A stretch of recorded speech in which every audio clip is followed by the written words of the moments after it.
मूसा अलैहिस्सलाम बोलेन वइज़ क़ाल मूसा लिक़ौमिही इन्नल्लाहा यअमुरुकुम अन तज़बहू बक़रा क़ालू अतत्तख़िज़ुना हुज़ुवा क़ाल अऊज़ु बिल्लाहि अन अकून मिनल जाहिलीन।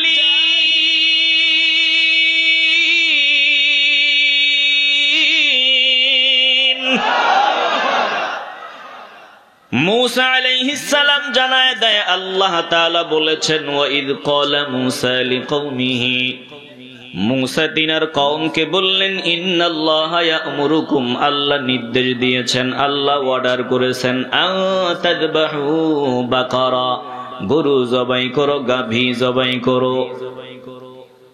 আল্লাহ নবী মুসা যখন বললেন যদি প্রকৃত হত্যাকারীকে এটা অনুসন্ধান করতে চাও গরু জবাই করে দাও। গাভীটা জবাই করার পর আল্লাহ তাআলা বলেন গাভীর একটা অংশ দিয়া ওই মৃত ব্যক্তিতে আঘাত করলো।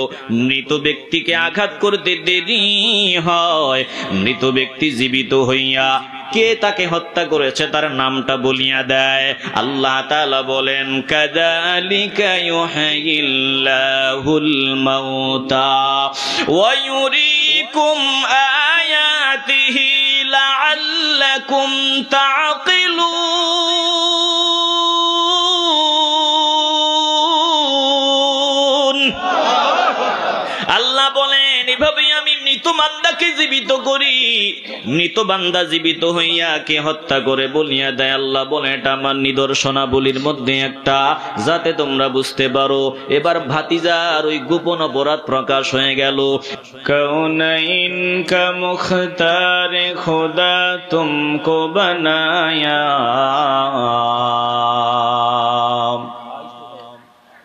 कौनैन का मुख्तार खुदा तुमको बनाया, उम्मत की निगाहबान खुदा तुमको बनाया,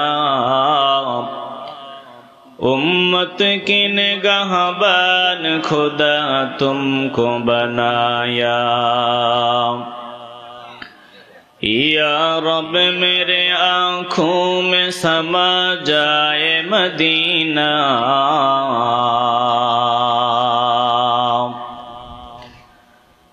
या रब मेरे आँखों में समा जाए मदीना, मुद्दत से मेरे दिल में तमन्नाए मदीना,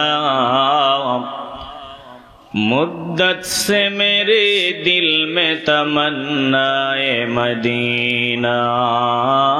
अल्लाहुम्मा सल्लिम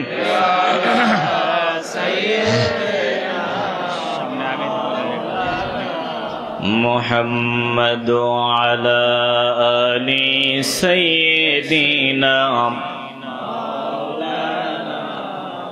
दिल खुले जिकिर करे ला इलाहा इल्लल्लाह, ला इलाहा इल्लल्लाह, जोरे ला इलाहा इल्लल्लाह, ला इलाहा इल्लल्लाह, ला इलाहा इल्लल्लाह, जोरे ला इलाहा इल्लल्लाह,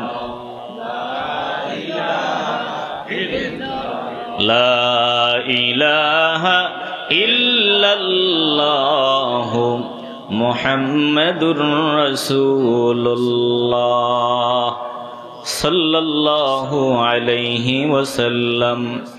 सुब्हानक ला इल्म लना इल्ला मा अल्लमतना, इन्नक अंतल अलीमुल हकीम।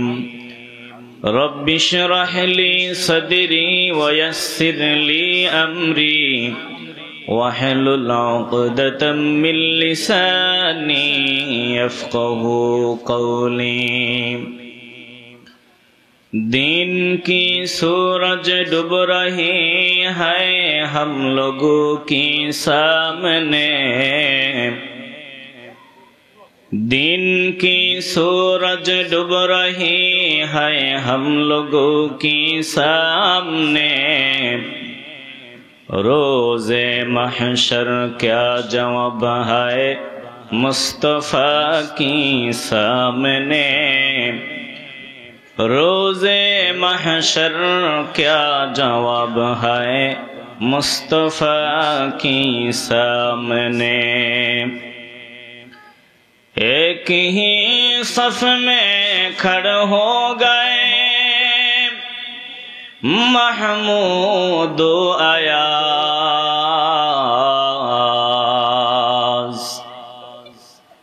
एक ही सफ में खड़े हो गए महमूद अयाज, न कोई बंदा रहा न कोई बंदा है नवाज, न कोई बंदा है रवा, न कोई बंदा है नवाज। ঐতিহ্যবাহী আল ইসলামিয়া মডেল মাদ্রাসার উদ্যোগে বাইতুল মাহফুজ জামে মসজিদ সংলগ্ন মাদ্রাসা মাঠে আয়োজিত তৃতীয় বার্ষিক ওয়াজ ও দোয়ার মাহফিলের আমি সংক্ষিপ্ত সময় কথা বলবো। আল্লাহ আমাকে ইখলাসের সাথে বলার, আপনাদেরকে ধৈর্যের পরিচয় আমলের নিয়তে শোনার তৌফিক দান করেন। আমি সূরা বাকারার ৭২-৭৩ নম্বর আয়াত আপনাদের সামনে তেলাওয়াত করেছি। সংক্ষিপ্ত সময়ে যতটুকু বলা যায়, এই আয়াতের সরল অনুবাদ শুনবো, এরপর বিস্তারিত একটু আলোচনা শুনবো ইনশাআল্লাহ। দুনিয়াতে এক গাদ্দার জাতি, চূড়ান্ত পর্যায়ের গাদ্দার, ওই গাদ্দার জাতি হলো ইয়াহুদি জাতি। সবাই বলেন কোন জাতি? বনি ইসরাইল, ইয়াহুদি। এরা নবীদেরকে বহু জ্বালাইছে। তারা যেই নবীর উম্মতের দাবিদার, ওই নবীরে বহুত জ্বালাইছে। বর্তমানে তামাম দুনিয়ার মানুষকে এই ইয়াহুদি জাতি সব থেকে বেশি কষ্ট দিতেছে। একটু দিল থেকে বলবেন, কথা ঠিক নেই? আল্লাহ তাআলা আল্লাহর হাবিবের মাধ্যমে তামাম জগৎবাসীকে জানায় দিছেন যে দোস্ত, বনি ইসরাইলের ওই জাতিরা কেমন ছিল, এদের কিছু ঘটনা আপনি শোনায় দেন আপনার উম্মতদেরকে। প্রত্যেকটা ঘটনায় আমাদের জন্য শিক্ষা আছে না নাই? কোরআনের প্রতিটা ঘটনায় আমাদের জন্য শিক্ষা দান করেছেন কে? কোরআন হলো আয়না। আয়নার সামনে দাঁড়াইলে যেমন চেহারার সব দাগ দেখা যায়, অনুরূপ ভাবে কোরআনকে সামনে নিয়ে বসলে বান্দার জীবনের সব দাগ এই কোরআনের মধ্যেই পাওয়া যায়। দিল থেকে বলবেন, কথা ঠিক না বেঠিক? বহু পাগল আমগো দেশে আছে, বহু পাগল। এক পাগল রাস্তা দিয়ে চলতেছে, চলার সময় রাস্তায় দেখে আয়না। এখানে আয়না রাস্তা থেকে উঠাইয়া নিজের চেহারার সামনে ধরছে, দেখে চেহারা বিশ্রী কালা। আয়নাতে যার চেহারা যেমন, ওইটা তো তেমনই দেখা যাবে নাকি? এখন সে আয়নারে গালি দেয়, ধত্তরি বজ্জাত কোথাকার, তুই এত বিশ্রী যদি না হইতি তোরে কেউ রাস্তায় ফালায় রাখে, সি সি সি সি সি, তুই এত বিশ্রী। এবার আয়নারে গালি দেয় আর আয়নারে মাটিতে আছাড় মারে। বলেন তো এটা কি পাগল না? আয়নায় কোনো ভেজাল আছে? আয়না তুই যে রুম তোরে তো এই রুমে দেখা যাইব, কথা কয় না। এই জমিনে একদল এমন আছে কোরআনের বিরোধিতা করে, কোরআনের বিরুদ্ধে আওয়াজ দেয়। ও দিবেই তো, কারণ কোরআনের আয়নায় তাদের চেহারা দেখলে সব দাগ ধরা পড়ে যায়। এই জন্য নিজেদের সমস্যাটা মানতে রাজি না, কোরআনের সমস্যা তালাশ করে এমন গাদ্দার আমাদের দেশে আছে না নাই? এই জন্য কোরআনের কাছে যখন আসবেন নিরপেক্ষ মন নিয়ে আসবেন, হেদায়েতের চিন্তায় কোরআন পড়বেন, ধরবেন, তেলাওয়াত করবেন, কপাল খুলে দিবেন কে? তো আল্লাহ তাআলা আল্লাহর নবীকে বলেন, দোস্ত আপনি শোনায় দেন বনি ইসরাইলের ঘটনা। কি ঘটনা? ওয়াইদ কতালতুম নাফসা, যখন তারা এক ব্যক্তিকে হত্যা করেছিল, এক ব্যক্তিকে হত্যা করলো। একটু মনোযোগ দিয়ে শুনবেন, দেখবেন মজা আছে ইনশাআল্লাহ। এরপরে ফাদ্দারাতুম ফিহা, ওই হত্যাকারী ব্যক্তির ব্যাপারে পরস্পরকে দোষারোপ করতে লাগলো। আল্লাহ বলেন ওয়াল্লাহু মুখরিজুম মা কুনতুম তাকতুমুন, তোমরা যেটা গোপন করতেছিল, তারা যেটা গোপন করতে চাইছিল প্রকৃত ঘটনা, আমি আল্লাহ হলাম সেটার প্রকাশক, আমি আল্লাহ সেটা প্রকাশ করে দিলাম। সুবহানাল্লাহ বললে গুনাহ হবে? এও বলেন তো নেকির দরকার আসেনি? কিছু তো যাইব না। এই যে আমগো মোল্লা ভাই চলে গেছে, কিছু নিয়ে যাইতে পারে নাই, সব তো রয়ে গেছে। যাওয়ার পরে আমগো কি লাগবে? দুনিয়ার টাকা কি চলবে? কি চলবে? ঈমান আর আমল। বলেন কি চলবে? একটা সুন্দর সুযোগ পাইছি, যখনই মন চাইবে একটু আওয়াজ দিয়া মহব্বতে বলবেন, কবুল করবেন কে? দেহি মন চাইলে একটু আওয়াজ দিয়া বলেন না সুবহানাল্লাহ। এবার আল্লাহ বলেন আমি প্রকাশকারী, যেটা গোপন করতে চাইছিল তারা, আমি সেটা প্রকাশ করে দিলাম। এরপরে বলেন আমি বললাম ফাকুলনা দরিবুহু বিবাদিহা, গাভী জবাই করা গাভীর একটা অংশ দিয়া মৃত ব্যক্তিকে আঘাত করো। যখন আঘাত করবে দেখবে ওই মৃত ব্যক্তি জীবিত হয়ে বলে দিবে কে তাকে হত্যা করেছে। আল্লাহ বলেন কাইফা কাযালিকা ইউহয়িল্লাহুল মাউতা, আমি আল্লাহ এমনি এভাবেই মরার পরে মৃতকে আমি আল্লাহ জীবিত করি। ওয়া ইউরিকুম আয়াতিহি, আমার নিদর্শনাবলী তোমাদেরকে দেখাই। লাআল্লাকুম তাকিলুন, যাতে তোমরা বুঝতে পারো। এই হলো সরল অনুবাদ। এবার একটু বিস্তারিত আলোচনা। কষ্ট হচ্ছে আপনাদের? তাহলে আয়াত থেকে যতটুকু বুঝলাম, আল্লাহ বললেন বনি ইসরাইলের একজন ধনী বান্দা, প্রভাবশালী ধনাঢ্য বান্দা, আল্লাহ তাকে অঢেল সম্পদ দিছেন, কিন্তু একটা ছেলে নাই। কি নাই? বলেন তো ছেলে দেওয়ার মালিক কে? আওয়াজ দেন। মেয়ে দেওয়ার মালিক কে? হিজরা বানান কে? নিঃসন্তান রাখেন কে? এই সব যিনি করেন, কলজা থেকে বলেন তিনি কে? তো সব আছে, একটা ছেলে নাই। তার একটাই মাত্র কন্যা। ওই কন্যাকে নিজের ভাতিজার কাছে বিয়ে দিবে। আর এই ভাতিজা তার চাচার এন্তেকালের পর সব সম্পদের মালিক হয়ে যাবে। এই তো নাকি? এখন সব রেডি, ভাতিজার কাছে মেয়েও দিল, সব রেডি। তো চাচা বুড়া হয়ে গেছে, মরে না।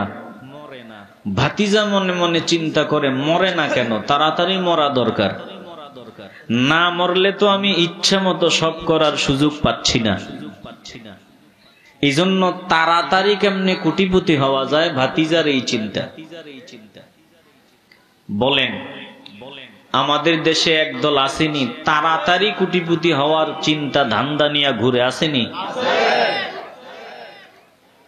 এজন্য কেমনে মানুষকে ধোকা দিয়া বোকা বানাইয়া রাতারাতি আঙ্গুল ফুলে কলা গাছ হওয়া যায়, এই ধান্দা নিয়ে যারা ঘুরে তাদের জন্য কোরআন নামক আয়নায় শিক্ষা আছে না নাই? ভাতিজারে মারাত্মক রোগে পাইয়া বসলো যে চাচারে মেরে ফেলতে হবে, মরে না কেন মেরে ফেলতে হবে। আল্লাহ তাআলা বলেন, وَإِذْ قَتَلْتُمْ نَفْسًا فَادَّارَأْتُمْ فِيهَا وَاللَّهُ مُخْرِجٌ مَا كُنتُمْ تَكْتُمُونَ।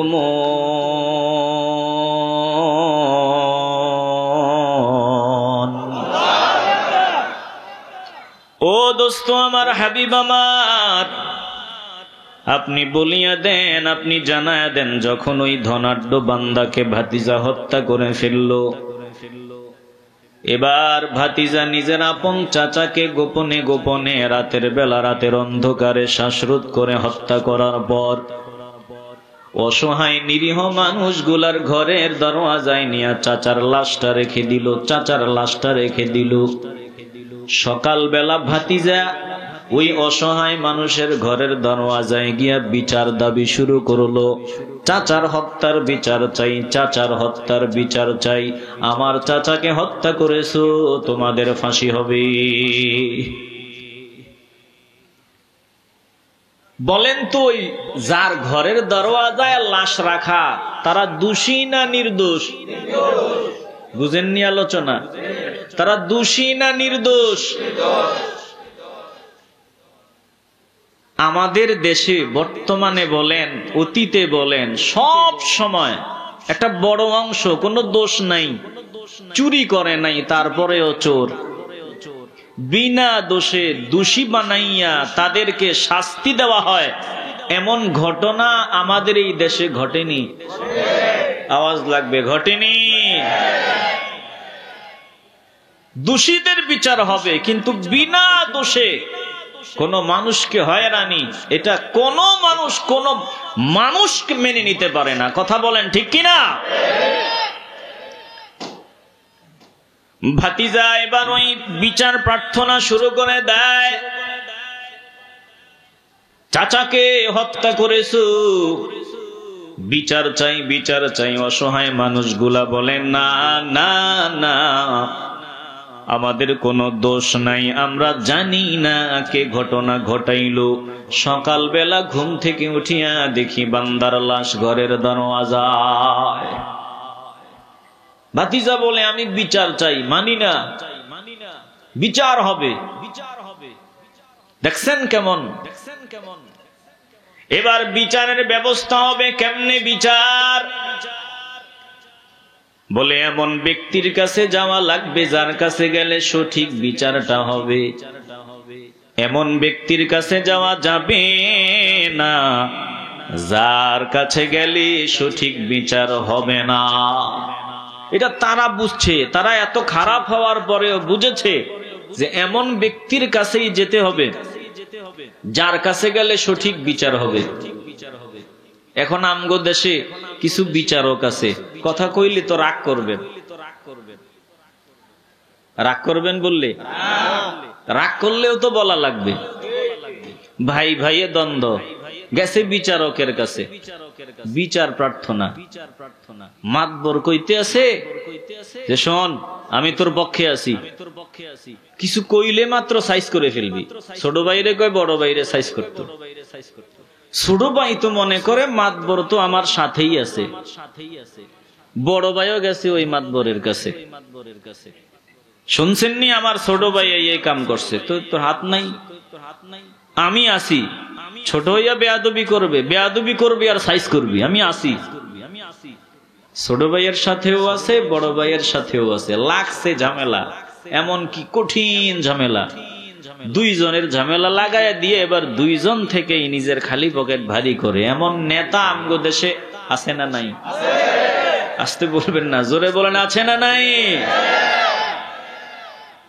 আছে মানে এই কোয়ালিটির বেশি, কথা কয় না। এমন নেতার কাছে যাওয়া যাবে না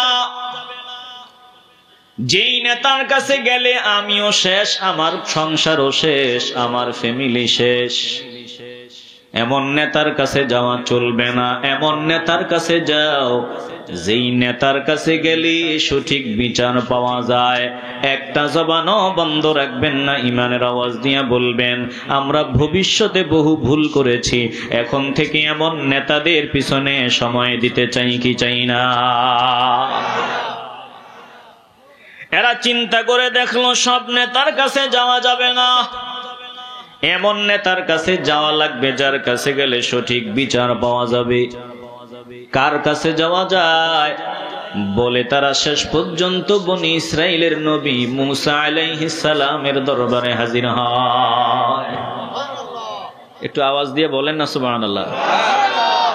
মুসা আলাইহিস সালামের সামনে হাজির হয়। এবার মুসা আলাইহিস সালাম তাদেরকে দিক নির্দেশনা দিলেন, ঠিক আছে আমি আল্লাহর সাথে কথা বলি।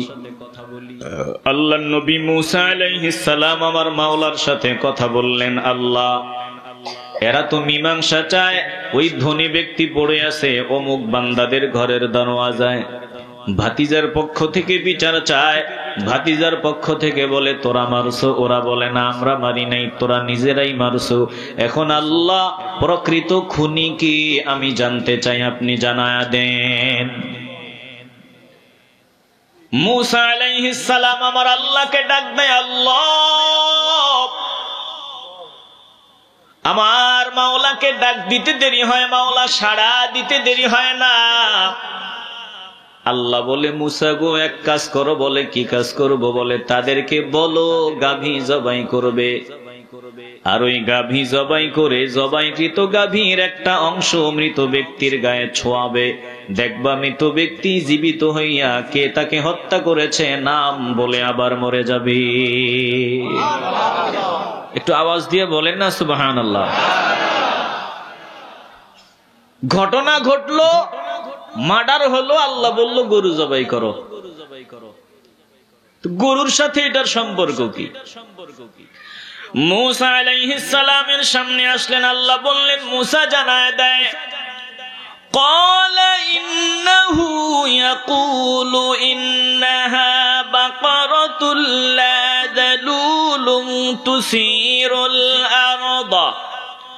মুসা আলাইহিস সালাম বললেন, وَإِذْ قَالَ مُوسَى لِقَوْمِهِ إِنَّ اللَّهَ يَأْمُرُكُمْ أَن تَذْبَحُوا بَقَرَةً قَالُوا أَتَتَّخِذُنَا هُزُوًا قَالَ أَعُوذُ بِاللَّهِ أَنْ أَكُونَ مِنَ الْجَاهِلِينَ।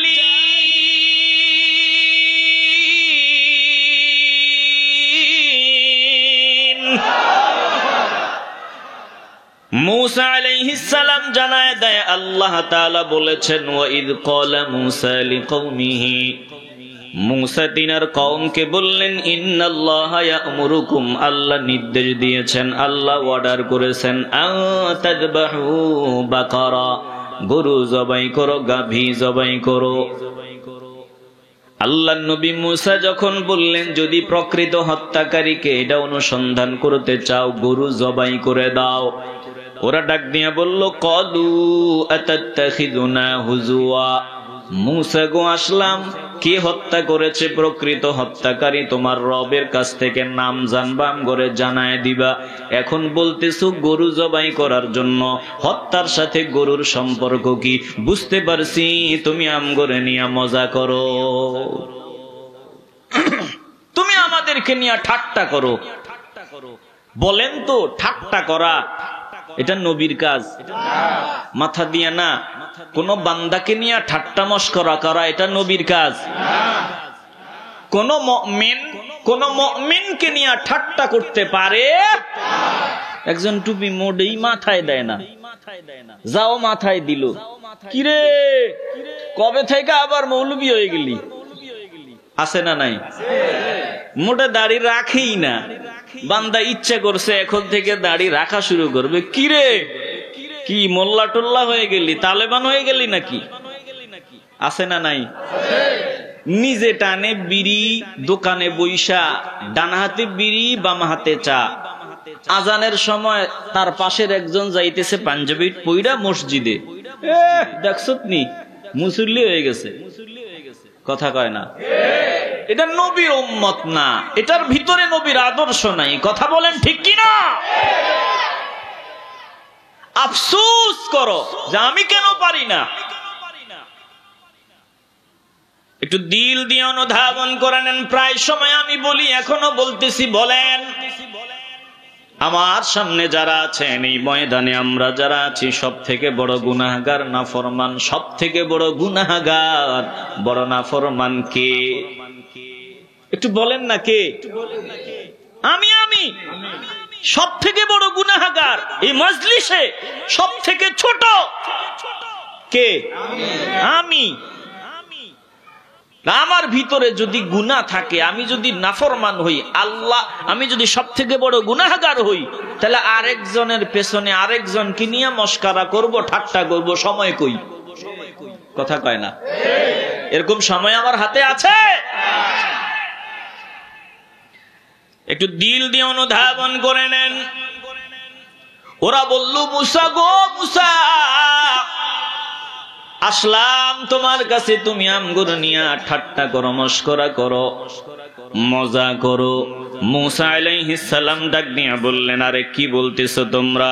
ক্বালা আউযু বিল্লাহি আন আকুনা মিনাল জাহিলিন।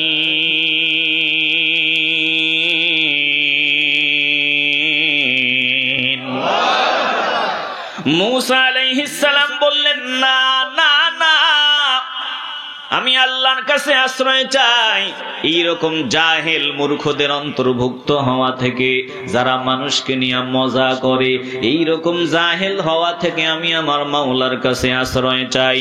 জান্নাতের বাগানে আসলাম, অতীতে অন্য বান্দাদেরকে নিয়ে মজা করলাম, যা করলাম করে ফেলেছি।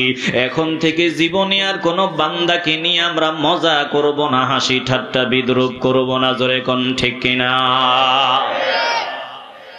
যখন মুসা আলাইহিস সালাম বললেন, না না না, আমি তোমাদেরকে নিয়ে মজা করব কেন, আমি আশ্রয় চাই আল্লাহর কাছে, এইরকম মজাকারীদের কাছ থেকে আমি মাওলার কাছে আশ্রয় চাই। তখন তারা বুঝলো না মুসা আলাইহিস সালাম সিরিয়াসলি বলতেছে, মজা করতেছে না। এবার তারা ডাক দিয়ে বলল, মুসা গো, ও মুসা, আল্লাহ তো বলছেন গাবি জবাই করার জন্য, এদিকে আমগো বড় মুসিবত, কোটিপতি বান্দাকে কে হত্যা করেছে জানা দরকার। দুইটা পক্ষ তো মারামারি লাগিয়া যাবে, আমাদেরও জানা দরকার। এখন আল্লাহ যে বলছেন গাবি জবাই করার জন্য, একটু বলো না, আল্লাহ যে গাবি জবাইয়ের কথা বলেছে, গাবিটা কি রূপ হবে? জবাই করবে এটা কি রূপ হবে? বাচ্চা হবে, বড় হবে, মধ্যবয়স্ক হবে না বেশি বয়স্ক হবে, কেমন হবে একটু বলে দাও। মুসা তুমি একটু মাওলার কাছে দোয়া করো। ডাক দিয়া বলল তারা, ক্বালু দু'উ লানা রাব্বাকা ইউবাইয়িন লানা মা হি। ওরা বলল, মুসা তুমি আল্লাহর কাছে দোয়া করো, গরু যে জবাইয়ের কথা বলছো, গরুটা কেমন হবে? মুসা আলাইহিস সালাম আল্লাহকে ডাক দিলেন, আল্লাহ জানায় দিলেন। মুসা নবী বললেন, আল্লাহ বলছেন, ক্বালা ইন্নাহু ইয়াকুলু ইন্নাহা বাকারা, ইন্নাহা বাকারাতুল লা ফারিদুন ওয়ালা বিকরু আওয়ানুম বাইনা যালিক ফাফআলু মা তুমারুন।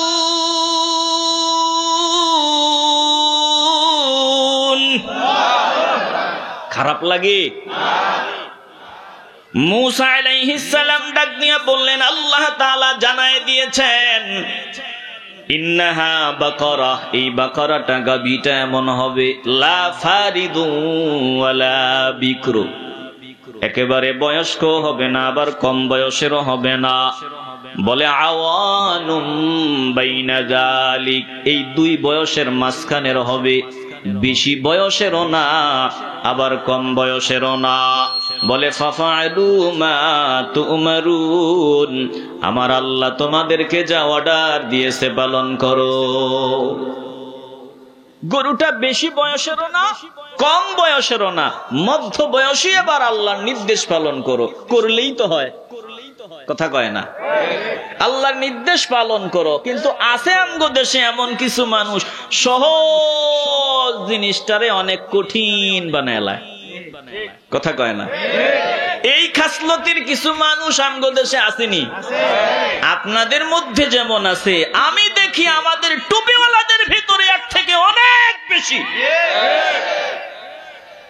একটা মাসালা, ছোট্ট একটা মাসালা, যেটা মুস্তাহাব, যেটা মুবাহ মুস্তাহাব পর্যায়ের, এইরকম মাসালা নিয়া ঘাটতে ঘাটতে একজন আর একজনকে কাফের বানায় লায়। কথা কয় না? আমরা এই জন্যই বনি ইসরাইলদের এই বাজে অভ্যাস আমাদের ভিতরে, এজন্যই আল্লাহ আমাদেরকে আস্তে আস্তে খিসাইয়া ধরতেছে। রাগ করতেছেন আপনারা? একটু দিল দিয়ে অনুধাবন করে নেন। আলেমদের বললে আপনারা খুশি হবেন, যারা এমন করে তারা আলেম না। সুরতে আলেম একদল এমন আছে, আলেমদের বদনাম করে, ছোটখাটো জিনিস লয়ে মারামারি কাটাকাটি।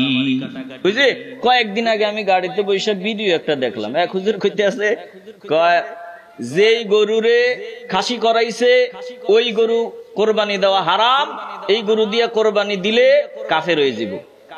হারাম হারাম, একটু নাউজুবিল্লাহ বলবেন না?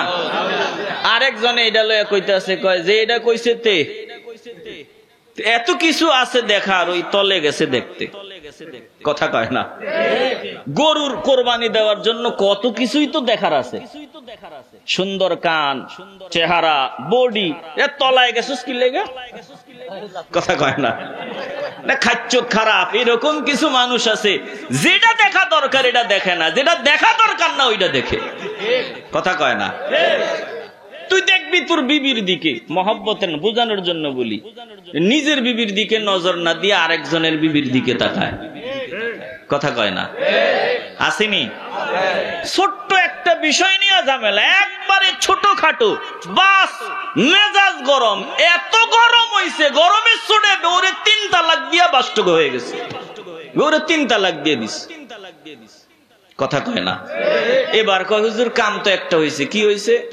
মেজাজ একটু গরম হয়েছিল, বউটারে 3 তালাক দিয়ে দিছেন। বউ তো নাই, বউ যদি থাকতো তাইলে আপনার কাছে আইতাম না, শরমে আইছি।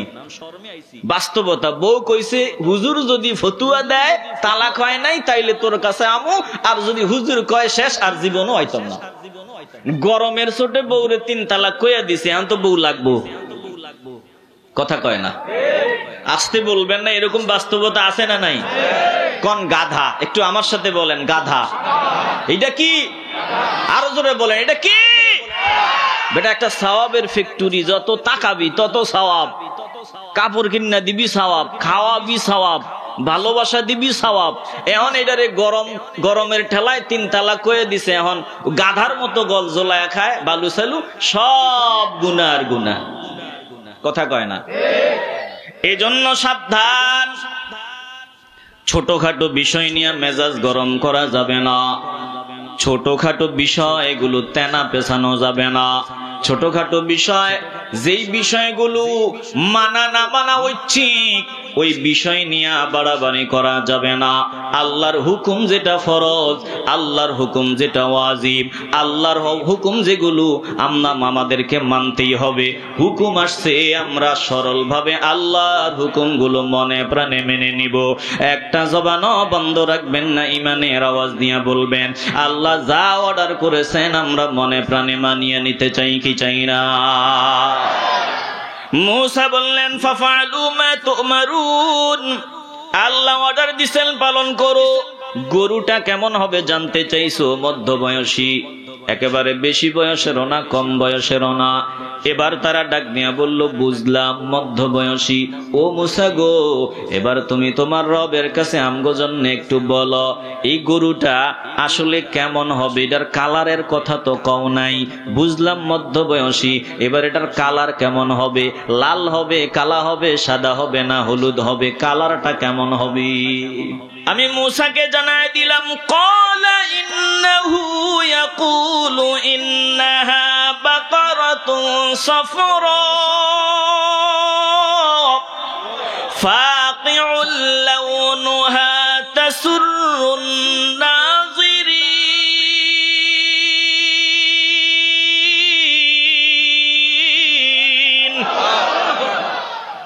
মূসা আলাইহিস সালাম বললেন, আল্লাহ তাআলা বলে দিয়েছেন এই গরুটা এমন গরু, এটা একবারে হলদে বর্ণের হবে, এটার কালার হবে হলদে বর্ণের, ফাকিউল লাউনুহা উজ্জ্বল হবে তার রং, তাসুরুন নাযিরিন যেই গরুর দিকে দেখলেই মানুষ দেখতেই মন চাইবে, দর্শকদেরকে আকৃষ্ট করবে এমন একটা কালারওয়ালা গরু হবে। এবার এরা ডাক দিয়ে বলতেছে, বুঝলাম গরুটার কালার সোনালী কালার হলদে বর্ণের হবে। এবার আরেকটু বলো, এই গরুটার ব্যাপারে আমরা সন্দেহে পড়ে গেছি, আসলে গরুটা কেমন হবে, গরুটা কিরূপ হবে, এটা বিস্তারিত একটু আম করে বলে দিতে বলো, কারণ আমরা এই গরুর ব্যাপারে পুরা সন্দেহে পড়ে গেছি। বিস্তারিত বলে দিতে বলো, ইনশাআল্লাহ আল্লাহ চাহে তো আমরা হেদায়েত পাবো।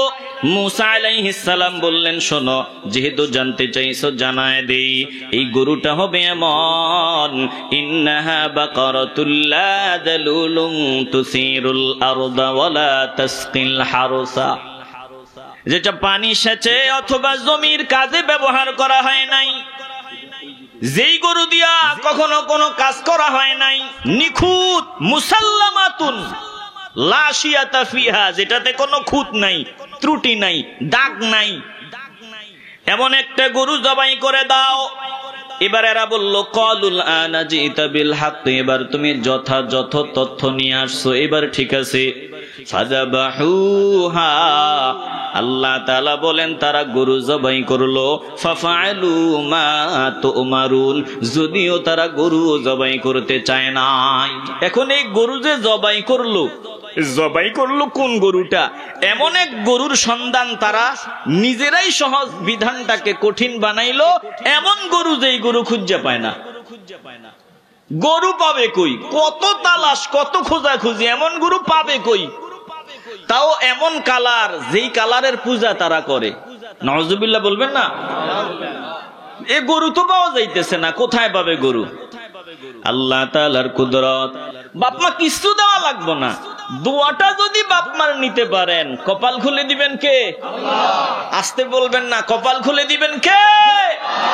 ভেজাল থাকলে আওয়াজ দিবেন না, দিল থেকে ইমানের আওয়াজে বলবেন, আমরা বাপমার দোয়া চাইনি। আওয়াজ দিয়ে বলতে হবে, বাপমার দোয়া চাইনি। এই যুবক কেমনে দোয়া নিছে একটু খেয়াল করেন। তাফসীরের কিতাবে এসেছে, দিল দিয়ে অনুধাবন করবেন। যুবক একটা হীরার মালিক হীরার টুকরা নিয়ে আসলো যুবকের সামনে, ডাক দিয়ে বলল, কিনবানি? যুবকের পছন্দ হয়ে গেল, এই সন্তানের পছন্দ হয়ে গেল। বাবা কিন্তু ধনী ছিলেন, বলে বাবা ঘুমায়, দ্বিপ্রহরের সময় বাবা ঘুমাইতেছে। যুবক সন্তান ডাক নিয়ে বলে, শোনো, টাকা পয়সা আমার কাছে নাই, সব আমার বাবার কাছে। সন্তান বলতেছে, বলে আমার বাবার কাছে সব, বাবা কিন্তু দ্বিপ্রহরে দুপুরের সময় একটু ঘুমাইতেছে, আরাম করতেছে, আমি পারবো না, আমার বাবার আরাম নষ্ট করতে পারবো না, কিন্তু তোমার মাল আমার পছন্দ হয়েছে। দাম কত? বলে 70,000 দিরহাম। বলে 70,000 দিরহামে তোমাকে দেওয়া হবে, তবে অপেক্ষা করবা, আমার আব্বা ঘুম থেকে উঠবে, তারপরে তোমাকে এটার দাম দিব। বিক্রেতা বলে, হবে না, আরো তাড়াতাড়ি লাগবে।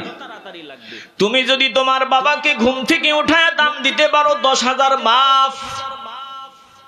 সন্তান ডাক নিয়ে বলেন, না না না, যদি তুমি ঘুম থেকে জাগ্রত হওয়ার আগ পর্যন্ত অপেক্ষা করতে পারো 10,000 বাড়ায় দিব।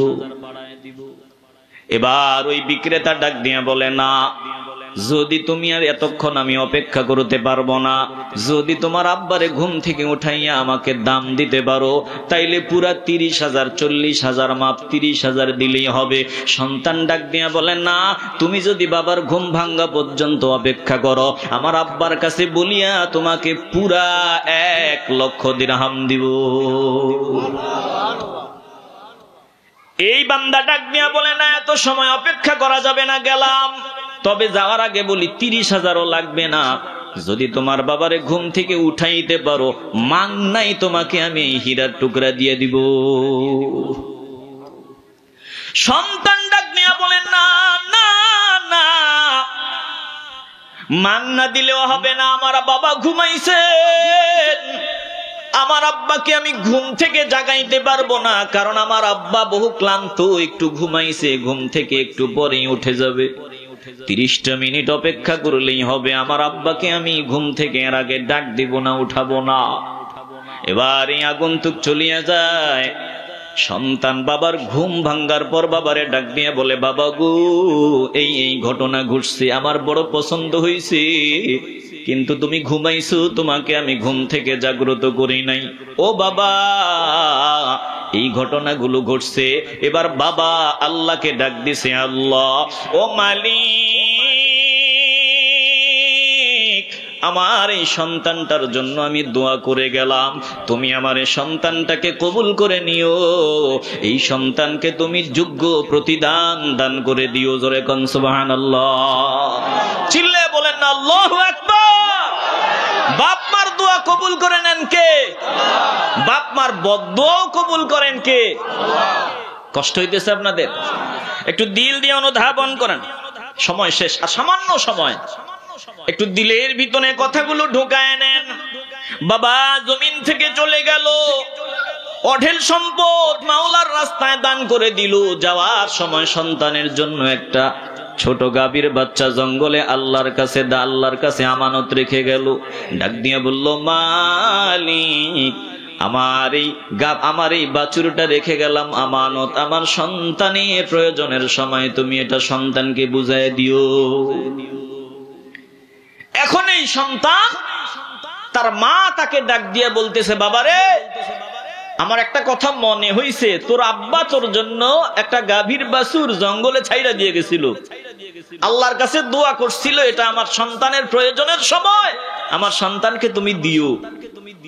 আমার দিলের বিশ্বাস তোর বাবা একজন আল্লাহর খাঁটি বান্দা, আমার দিলের বিশ্বাস আমার স্বামীকে আমি চিনি, তুই আল্লাহর কাছে যেহেতু আমানত রেখে গেছে তোর বাবা, তুই জঙ্গলে গিয়া শুধু বলবি, ও মুসার রব, ও ইব্রাহিমের রব, আমার বাবা আমার জন্য যেটা রেখে গেছে ওটা আমাকে ফেরত দাও। একটু দিল দিয়ে অনুধাবন করে নেন। এবার এই সন্তান গিয়া ডাক দিল, ও মুসার রব, ইব্রাহিমের রব, আমার বাবা আমার জন্য যে আমানত রেখে গেছে, আমানতটা আমারে ফেরত দাও। ডাকতে দেরি হয়, আর ওই বাছুরটা সুন্দর, ঠিক যেই কালারের কথা আল্লাহ বললেন, ওই কালারের, সোনালী কালার, হলদে বর্ণের, ওই রকম সুন্দর একটা গাভী এই সন্তানের সামনে আসতে দেরি হয় না। চিল্লে বলেন আল্লাহু আকবার। সন্তান এবার মায়ের সামনে নিয়ে আসলো। মা বলল, বাবা, বর্তমানে বাজার মূল্য মাত্র 3 দিরহাম, এই গাভীর মূল্য 3 দিরহাম। বাজারে যাবি, এই গাভীটা বিক্রি করবি, তবে বিক্রি করার আগে চূড়ান্ত পর্যায়ে একটু আম্মার সাথে পরামর্শ করিয়া বিক্রি করিও। সন্তান গাভী নিয়ে রওনা দেয়। এবার আগন্তুক অপরিচিত বান্দা সামনে দাঁড়ায়, বিক্রি করবা? বলে হ্যাঁ বিক্রি করব। কত? বলে 3 দিরহাম। বলে 3 দিরহাম নয়, আমি তোমাকে 6 দিরহাম দেব, এটা দাও। সন্তান ডাক দিয়ে বলল, 6 দিরহাম ভালো কথা, কিন্তু আমার মায়ের সাথে পরামর্শ ছাড়া এটা বিক্রি করব না। পরামর্শের দরকার নাই, 12 দিরহাম দিব। বলে না, মায়ের সাথে পরামর্শ করলো, বলল, মা এই বিষয়। বলে যাও বিক্রি করবা, তবে বিক্রির আগে আরেকবার আমাকে জিজ্ঞাসা করিয়া নিও। এবার বলে 12 দিরহাম, 6 দিরহাম না 12 দিরহাম দিব, বিক্রি করো। বলে না, 12 দিরহাম নয়, মায়ের সাথে পরামর্শ ছাড়া বিক্রিও করব না। এবার আবার মায়ের কাছে সন্তান হাজির।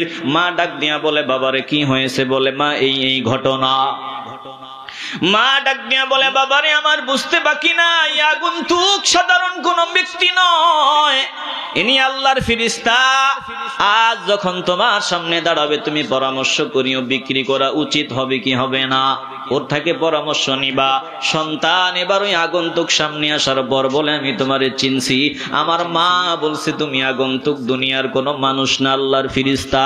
পরামর্শ দাও, গাভীটা এখন বিক্রি করব কি করব না, কি করলে ভালো হয়।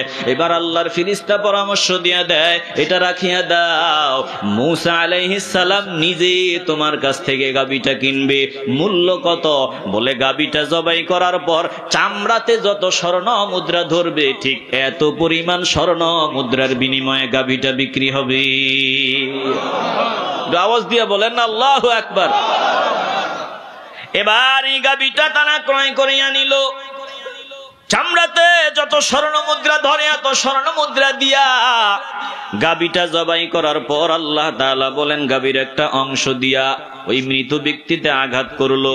মৃত ব্যক্তিকে আঘাত করতে দেরি হয়, মৃত ব্যক্তি জীবিত হইয়া কে তাকে হত্যা করেছে তার নামটা বলিয়া দেয়। আল্লাহ তাআলা বলেন, কাযালিকা ইউহয়িল্লাহুল মাউতা ওয়া ইউরিকুম আয়াতিহি লাআল্লাকুম তাআকিলুন।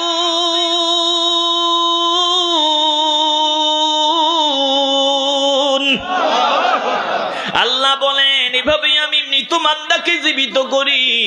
মৃত বান্দা জীবিত হইয়া কে হত্যা করে বলিয়া দেয়। আল্লাহ বলে, এটা আমার নিদর্শনাবলীর মধ্যে একটা, যাতে তোমরা বুঝতে পারো। এবার ভাতিজার ওই গোপন অপরাধ প্রকাশ হয়ে গেল। এ মুসলমান নবীর আশিকের দল, এই আয়াত থেকে আমরা আমলের কি পাইলাম? বলে রাতারাতি বড় লোক হওয়ার জন্য হারাম পথে চলা যাবে না। হারাম পথে চলিয়া তুমি রাতারাতি বড় লোক হইতে চাইবা, এমন এক সময় আসবে যখন জুতার মালা গলায় দেওয়ানো হবে, তোমাকে লাঞ্ছিত হতে হবে, কারণ তুমি চোর সন্ত্রাস। জোরে কোন ঠিক কিনা? আসতে বলবেন না, জোরে বলেন ঠিক কিনা। আমরা শিখি না তো। রাতারাতি বড় লোক হওয়ার দরকার নাই। আমার তকদিরে যেটা আছে ওটা যেভাবেই হোক আমাকে দিয়ে দিবেন কে? তাহলে আমারটা আমি নিব। হারাম পথে কেন? হারাম পথে চাইলে আল্লাহ দিবে, কিন্তু আমারটা আমি হারাম পথে চাই না, হালাল পথে চাই।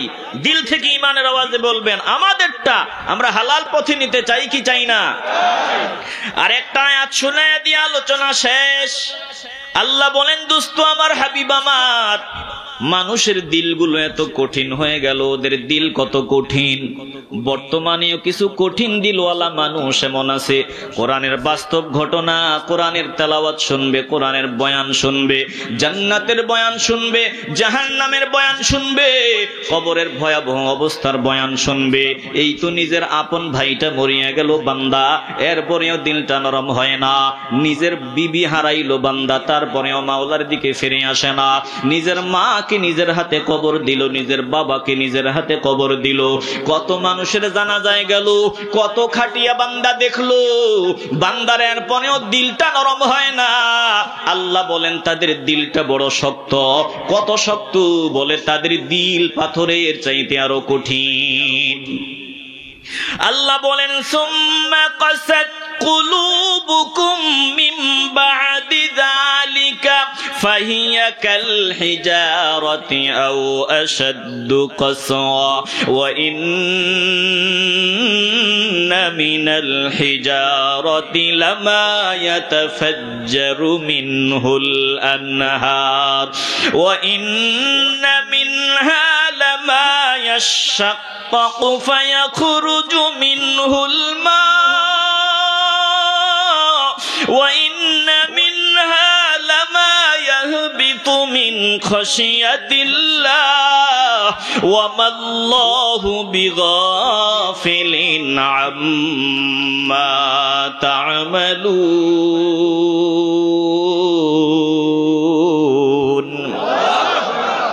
এদের দিল এত শক্ত, এমন নিদর্শন দেখার পরেও যাদের দিল নরম হয় না, আল্লাহ বলেন তাদের দিলটা শক্ত হয়ে গেল পাথরের মতো। ফাহিয়া কাল হিজারা, পাথরের মতো শক্ত হয়ে গেল। আও আসাদ্দ কসওয়া, পাথরের চাইতেও কঠিন। তার মানে অনেক মানুষের দিলটা কাটলে আপনি নরম দেখবেন, আল্লাহ বলে না না না, এই নরমের ভিতরে এত শক্ত আছে, পাথরের চাইতেও শক্ত কঠিন। আল্লাহ বলেন ওয়া ইন্না মিনাল হিজারাতি লামা ইয়াতাফাজ্জারু মিনহুল আনহার, আরে পাথরের মধ্যে এমন পাথরও আছে যা থেকে ঝর্ণা প্রবাহিত হয়। বহু পাথর আছে যেই পাথর থেকে ঝর্ণা প্রবাহিত হয়। এগুলো কেন হয় বলে, এগুলো পাথরের কান্না, এগুলো পাথরের চোখের পানি। আল্লাহ বলেন ওয়া ইন্না মিনহা লামা ইয়াশাক্কাকু ফায়াখরুজু মিনহুল মা, পাথরের মধ্যে এমন পাথরও আছে যেই পাথর ফেটে গেলে ফোঁটায় ফোঁটায় পানি প্রবাহিত হয়। আল্লাহ বলেন এমন পাথরও আছে যেই পাথর ইন্না মিনহা লামা ইয়াহবিতু মিন খাশিয়াতিল্লাহ, যেই পাথর আমি আল্লাহর ভয়ে উপর থেকে নিচে গড়ায়া পড়ে, কানতে কানতে গড়ায়া পড়ে। আল্লাহ বলেন পাথর এমনও আছে যেই পাথর আমারে ভয় করে, আমার ভয়ে কান্দে, আমার ভয়ে নিচের থেকে উপর থেকে নিচে পড়ে যায়, আমার ভয়ে ফেটে চোখ থেকে পানি বের হয়। আল্লাহ বলেন মানুষ এত গাফিল, আমার এত নিয়ামত ভোগ করার পরেও, এত অসংখ্য অগণিত নিয়ামত ভোগ করার পরেও এই মানুষগুলা উদাসীন, একটু আমারে সময় দিতে চায় না, ঠিক মতো আমার ডাকে সাড়া দিতে চায় না। এরে মুসলমান নবীর আশিকের দল, একটা জবানও বন্ধ রাখবেন না, বলেন সব কিছু বাদ দিয়া, সব পূজা বাদ দিয়া, সব কিছুর গোলামি বাদ দিয়া, সবার পূজা বাদ দিয়া আমরা একজনের পূজারি হব। দিল থেকে ইমানের আওয়াজ দিয়া বলবেন আমরা মাওলার পূজারি হতে চাই কি চাই না? আল্লাহ বলেন তারা জবাই করেছে, যেটার পূজা করতো সেটা জবাই করেছে। আল্লাহ কি চায়? কোন কিছুর পূজা চলবে না, একজনের পূজা হবে। ইমানের আওয়াজে বলেন তিনি কে? তাইলে আল্লাহ আমাদেরকে শেষ দিন পর্যন্ত মাওলার গোলামিতে মশগুল থাকার তৌফিক দান করেন। আরো জোরে বলেন আমিন। প্রিয় ভাইরা, যদি যাওয়া না লাগতো তাইলে ডাইনে বামে যেদিকে মন চায় ওইদিকে যাইতাম, মসজিদের দিকে না যাইতাম। কিন্তু আমাকে তো যেতে হবে। আমি সারা জীবন মসজিদের দিকে যাই নাই, আমাকে তো মরার পরেই মসজিদের কাছেই নিয়ে আসা হবে। কথা কয় না? মরার পরে আসলে আর লাভটা কি হবে বলেন? কি লাভ হবে? আমি সারা জীবন নবীর তরিকায় চলি নাই, মরার পরে তো ঠিকই নবীর তরিকায় আমাকে ওই সাদা কাপড় পরাইয়া নবীর তরিকায় আমাকে খাটে শুয়াইয়া দেওয়া হবে। তো মরার পরে নবীর তরিকা মানলে লাভ কি, মানাইলে লাভ কি? মরার পরে আমাকে নবীর তরিকায় কবরে শোয়ানো হবে, লাভ কি? মরার আগে যদি একটু চেষ্টা করতে পারি কপাল খুলবে। বলেন মরার আগে আমরা একটু চেষ্টা করতে চাইনি? আসতে বলবেন না চাইনি? একটু আল্লাহকে ডাক দেন, বলেন আল্লাহ। দিল থেকে বলেন আল্লাহ। আরো জোরে বলি আল্লাহ। আমাদের তওবা কবুল করেন। একটু জোরে বলেন আমিন। তো সবাই সবার জন্য দোয়া করবেন, আর মাদ্রাসাতে সবাই নিজেদের সন্তানদেরকে দিবেন, মাদ্রাসাতে ভর্তি করাবেন ইনশাআল্লাহ। আলহামদুলিল্লাহি রাব্বিল আলামিন, আসসালাতু ওয়াসসালামু আলা সাইয়্যিদিল আমবিয়াই ওয়াল মুরসালিন ওয়া আলা আলিহি ওয়া আসহাবিহি আজমাইন। ربنا ظلمنا أنفسنا وإن لم تغفر لنا وترحمنا لنكونن من الخاسرين. ربنا آتنا في الدنيا حسنة وفي الآخرة حسنة وقنا عذاب النار. ربنا لا تزغ قلوبنا بعد إذ هديتنا وهب لنا من لدنك رحمة إنك أنت الوهاب. يا رب العالمين, হে পরওয়ারদিগারে আলম, আল্লাহ আমি গুনাহগার, নালায়েক, না খানদান, আপনি একটু মায়ার নজর দিয়ে দেখেন গো আল্লাহ। আপনার কত দামি দামি বান্দারা ফকিরের মতো দুইটা হাত মিলাইয়া আমি গুনাহগারের সাথে আমিন আমিন বলতেছে গো আল্লাহ। আয় আল্লাহ, এই মজলিসে যারা হাত আপনার পছন্দ হয়, ওই হাতের উসিলায় আমাদের প্রত্যেকের জিন্দেগির জানা অজানা ইচ্ছা অনিচ্ছায় শিরকি বিদআতি প্রকাশ্য অপ্রকাশ্য সাগীরা কবীরা যত গুনাহ শয়তানের প্ররোচনায় পড়ে করিয়া ফেললাম, মেহেরবানি করে জিন্দেগির সব গুনাহ মাফ করে দেন গো আল্লাহ। আয় আল্লাহ, শুরু থেকে পর্যন্ত আমাদের দ্বারা ভুল ত্রুটি বেয়াদবি বেখেয়াল যা হয়ে গেল, সমস্ত ভুল ত্রুটিগুলো ক্ষমা করে সওয়াব যা কিছু দান করেন লক্ষ কোটি গুণ বাড়াইয়া আমাদের কলিজার টুকরার রওজা মোবারকে সোনার মদিনায় সবুজ গম্বাদে কবুল করেন আল্লাহ। तमाम পৃথিবীর জমিনে যত কলমাওয়ালা ইমানদার মুমিন মুমিনাত শাহিদ হয়ে গেছে আল্লাহ, প্রত্যেকের কবরে কবরে হাদিয়া কবুল করেন আল্লাহ। আয় আল্লাহ, এখানে হাত বাড়ায়া দিয়া আমিন আমিন বলতেছে গো মালিক, অনেকের জনম দুঃখিনী মা নাই বাবা নাই। আয় আল্লাহ, মেহেরবানি করে মা বাবার কবরগুলো জান্নাতের বাগিচা বানায়া দেন আল্লাহ। আয় আল্লাহ, মা বাবা হয়তো ঠিক মতো আপনার হক আদায় করতে পারে নাই গো আল্লাহ, সময় মতো নামাজ পড়তে পারে নাই। আয় আল্লাহ, আমাদের কারণে আমাদের হক শতভাগ আদায় করতে গিয়ে আপনার হক হয়তো ছুটে গেছে গো আল্লাহ। ওই বাবা মার পক্ষ থেকে আমরা ক্ষমা চাই, মাপ চাই।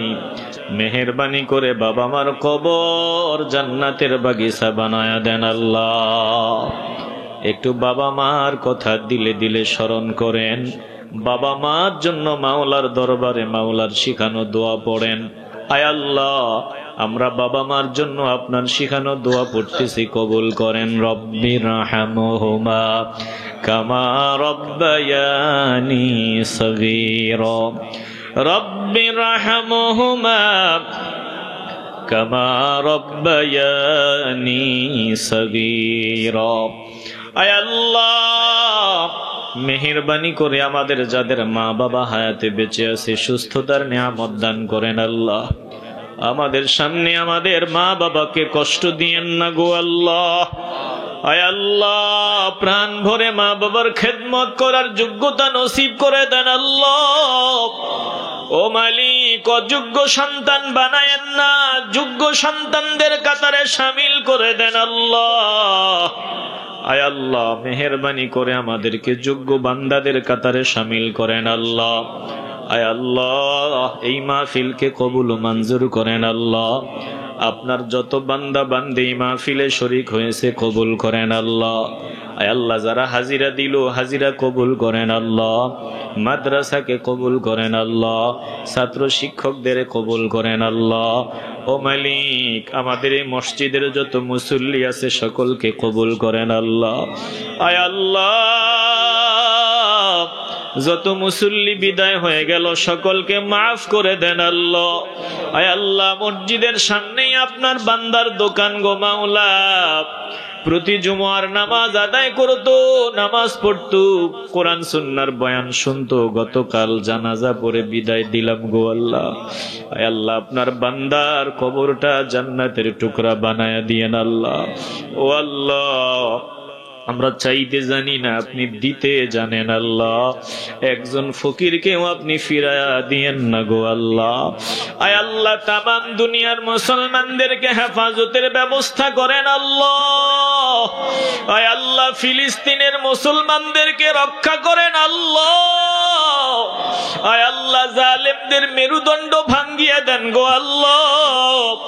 ও আল্লাহ, একটা শিশুকে দেখলাম হাসপাতালের বারান্দায় শুইয়া, জিজ্ঞাসা করে বলো আমি কোথায়? আশেপাশের মানুষ বলে তুমি হাসপাতালে। চক্ষু বন্ধ করিয়া ডাক দিয়া বলে আরে না না না, এই তো আমি আমার মাওলার কাছে, আমি আমার মাওলার মায়ার কোলে চলে আসছি। এই তো আমি ইব্রাহিম নবীরে দেখতেছি, আমি মুসা নবীরে দেখতেছি, আমি রাহমাতুল লিল আলামিনকে দেখতেছি। আয় আল্লাহ, ফিলিস্তিনের 8 থেকে 9 বছরের সন্তান ইমান এইভাবে হাসপাতালে বলতে বলতে জমিন থেকে বিদায় হয়। ও আল্লাহ, আমাদেরকেও শাহাদাতের মউত দান করে দিও আল্লাহ। আয় আল্লাহ, জীবনের গুনাহগুলো মাফ না করাই আমাদেরকে ডাক দিয়েন না গো আল্লাহ। আয় আল্লাহ, যতদিন হায়াতে বাঁচায়া রাখেন, ইমানের হালতে বাঁচায়া রাখেন গো আল্লাহ। আয় আল্লাহ, শেষ সময় ইমান ভিক্ষা নসিব করে দিয়েন আল্লাহ। আয় আল্লাহ, মাতৃভূমিকে সকল ষড়যন্ত্রের হাত থেকে হেফাজত করেন আল্লাহ। আয় আল্লাহ, কত কিছু চাইতে মন চায়, কারণ আপনি ছাড়া দেওয়ার আর কেউ নাই গো আল্লাহ। আমরা যা চাই, আমাদের দিলে যা চাওয়া আছে আল্লাহ সমস্ত চাওয়াগুলো পুরা করে দেন আল্লাহ। আয় আল্লাহ, কত সময় দেখি ছোট ছোট বাচ্চারা হাতটা বাড়ায়া দিয়া বলে, আঙ্কেল মা নাই, আঙ্কেল বাবা নাই, আমি ইয়াতীম, আমার বাবা নাই। আয় আল্লাহ, যখন এই শব্দ শুনি কলিজায় কামড় দেয় গো আল্লাহ। আমাদের ছোট সন্তানদের কথা মনে হয়ে যায় গো আল্লাহ। আমাদের এই সন্তানদেরকেই বাবা হারা ইয়াতীম বানায়া দিয়েন না গো আল্লাহ। আয় আল্লাহ, তাদেরকে একটা পর্যায়ে পৌঁছানোর সময় আমাদেরকে দান করে দিয়েন আল্লাহ। তাদেরকে অসহায় অবস্থায় ফালাইয়া বিদায় করিয়েন না গো আল্লাহ। আয় আল্লাহ, আমাদের সন্তানগুলারে নেককার সন্তান বানায়া দিয়েন আল্লাহ। আয় আল্লাহ, আদর্শবান সন্তানের বাবা হওয়ার তৌফিক দান করে দিয়েন আল্লাহ। আল্লাহ গো, যত চাই আরো চাইতে মন চায়, আপনি জানেন, মনের সব দরখাস্তগুলো কবুল করেন আল্লাহ। আয় আল্লাহ, যেদিনই মরণ দেন আল্লাহ গো, ইমান ভিক্ষা দিয়েন আল্লাহ। আয় আল্লাহ, ইমান নসিব করে দিয়েন আল্লাহ। জীবনের শেষ সময় আপনার হাবিবের মোলাকাত ভাগ্যে নসিব করে দিয়েন আল্লাহ। আয় আল্লাহ, শেষ সময় আমাদেরকে সকলের জবানে কলবে কবুল করে নিয়ে ইমানি কালেমা লা ইলাহা ইল্লাল্লাহু মুহাম্মাদুর রাসূলুল্লাহ সাল্লাল্লাহু আলাইহি ওয়াসাল্লাম।